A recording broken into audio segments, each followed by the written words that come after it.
Et toi, ta particularité notamment, c'est que tu mixes notamment au Dekaba. Tu es donc DJ, entre autres. Je suis DJ entre autres, ouais.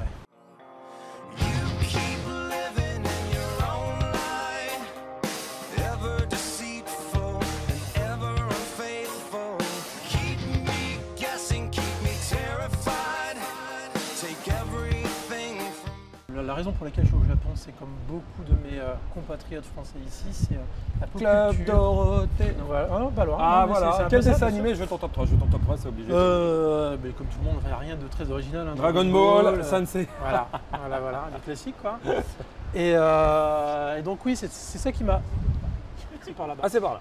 C'est ça qui m'a fait venir ici au départ. J'ai bossé à Akihabara en fait la première année où j'étais là. Ah, tu faisais quoi? J'étais dans je bossais dans une boutique électronique où je vendais des appareils photo.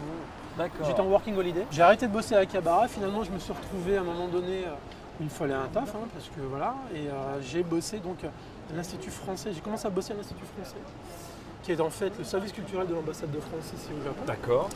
Je suis en charge là-bas des événements et de la programmation musicale de l'Institut, donc j'organise des concerts.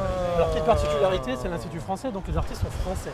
Alors, par exemple, tu as présenté qui au public Là, japonais? le dernier grand concert qu'on ait fait, c'était pour la fête de la musique, c'était en juin dernier, on a eu Vianney. Est-ce que le public japonais est fan des artistes français comme Vianney? Il a eu un sacré succès. J'ai troqué mes clics et mes claques contre des cloques et des flaques. Mon sac à dos pour oublier qu'avant c'est toi qui me pesais.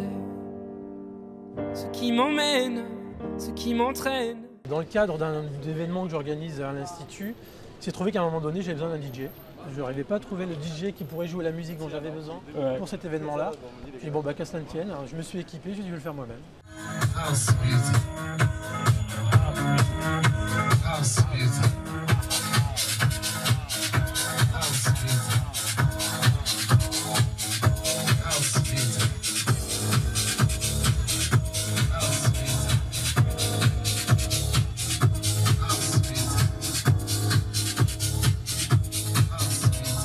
L'idée en fait, en tout cas moi, c'est pas ma mission, mais c'est un peu la mission quand même que je me suis donnée, c'est de faire découvrir à ces jeunes la musique électronique française en fait. Tu vois. Donc dans la plupart de mes mix, 70% à 80% de la musique que je passe est française en fait. Les gens Au Japon, tu passes de l'électronique musique française. Tout à fait.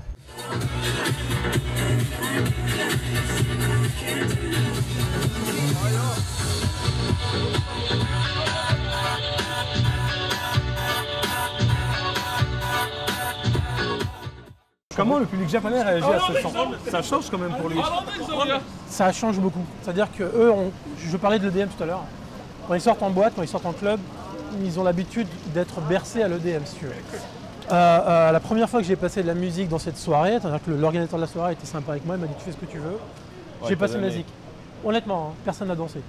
Et j'ai continué, alors j'ai mixé comme ça pendant 1 heure sans personne sur la piste, pas grave. L'organisateur me dit écoute, c'est pas grave, tu fais vraiment ce que tu veux. Le mois suivant, j'ai recommencé, j'ai refait ce que je voulais, là ça commençait à arriver. Si tu veux, il a fallu Pareil que le public japonais s'habitue à un son un petit peu différent. Exactement, il faut un peu éduquer leurs oreilles, quoi. C'est-à-dire que leur montrer que la musique électronique, c'est pas que des drops et des basses saturées, quoi. Voilà.